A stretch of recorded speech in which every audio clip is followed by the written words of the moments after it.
வணக்கம் மக்களே, எல்லோரும் நல்லா இருக்கீங்களா? இன்றைக்கி வந்து என்ன வீடியோ அப்படின்னு பார்த்தீங்கன்னா, காளான் பிரியாணி செஞ்சேங்க.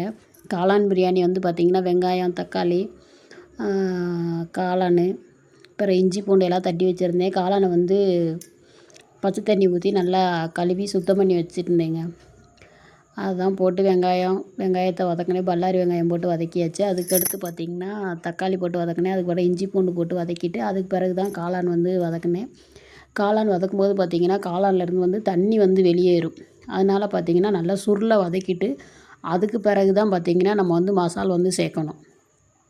காளான் வந்து தண்ணி விட்டே இருக்கும். அதோட நம்ம மசாலா சேர்த்தோன்னா அந்த டேஸ்ட் வந்து வராது. காளான் அதனால் சுருளை வதக்கிட்டு அதுக்கு பிறகு மசால் சேருங்க.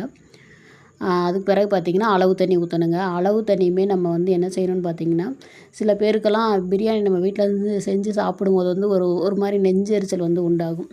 அது எதனால் அப்படின்னு பார்த்திங்கன்னா, நம்ம வீட்டில் அது செய்கிற மசால் வந்து நல்லா கொதிக்க முன்னையே நம்ம வந்து குக்கரில் போட்டு மூடி வச்சு அதை வந்து விசில் விட்டுருவோம். அதனால தாங்க அந்த நெஞ்செரிச்சல் வரும். அதனால் நீங்கள் என்ன பண்ணுறீங்கன்னு பார்த்தீங்கன்னா, மசால் போட்டு நல்லா அந்த தண்ணி வந்து கொதிக்க விடணும். கொதிக்க விட்டுட்டு அதுக்கு பிறகு குக்கரில் சேர்த்திங்கன்னா அந்த நெஞ்செரிச்சல் வந்து வராதுங்க. நான் வந்து இப்படி தாங்க பிரியாணி பண்ணேன் இன்றைக்கி. பிரியாணியுமே வந்து பார்த்திங்கன்னா நல்லா காரம் இல்லாமல் எங்கள் காரத்துக்கு தகுந்த மாதிரி நல்லா டேஸ்ட்டாக இருந்தது. பிரியாணிக்கு வந்து பார்த்திங்கன்னா நான் வந்து காளான் வந்து இது காலிஃப்ளவர் வந்து ரெடி பண்ணேன். ஃப்ரை சிக்கன் 65 மாதிரி காளான் 65 போட்டேங்க. அதுக்கு வந்து பார்த்திங்கன்னா வீட்டில் வந்து கடல மாவு, பச்சரிசி மாவு கொஞ்சம் இருந்தது. அதையும் கொஞ்சம் மிக்ஸ் பண்ணி பிறகு சிக்கன் 65 பொடி கொஞ்சம் இருந்தது. அதையும் சேர்த்து மிக்ஸ் பண்ணி அப்படியே எண்ணெயில் போட்டு பொரித்து எடுத்தேங்க. அதுவுமே நல்லா டேஸ்ட்டாக இருந்தது பார்த்துக்கோங்க. நீங்களும் இந்த மாதிரி பிரியாணி செஞ்சு சாப்பிடுங்க. சூப்பராக சுவையாக இருக்குங்க. உங்களுக்கும் இந்த மாதிரி பிரியாணி பிடிக்கும் அப்படின்னா லைக் பண்ணி கமெண்ட் பண்ணுங்கள்.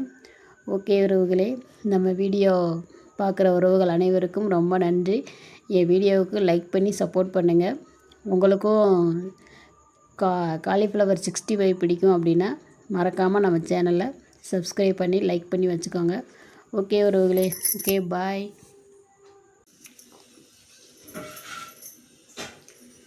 ஹாய் மக்களே, என்ன பண்ணுறீங்க எல்லோரும்?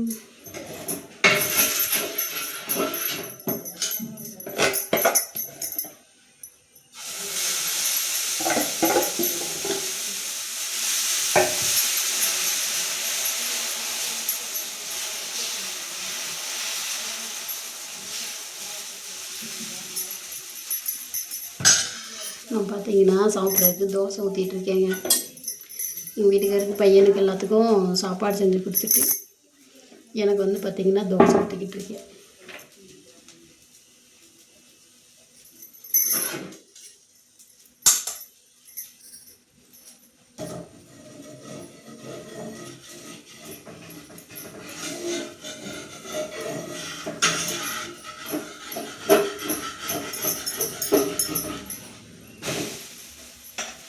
அப்புறம் எல்லோரும் காலைல சாப்பிட்டீங்களா? உங்களுக்கு என்ன சாப்பாடு சொல்லுங்கள். தோசை. Okay bye. வீடியோக்கு லைக் போடுங்க மக்களே. தோசை தொட்டுக்க வந்து மல்லி சட்னிங்க. நைட் வச்சது அதை இப்போ வந்து சாப்பிட போகிறேன். இன்றைக்கி வந்து பார்த்திங்கன்னா நம்ம வீட்டில் வந்து காலிஃப்ளவர் குழம்புங்க. எனக்கு மட்டும் தோசையும் மல்லி சட்னியும் வச்சு சாப்பிட போகிறேன். யாருக்கெல்லாம் தோசை பிடிக்கும்னு சொல்லுங்கள்.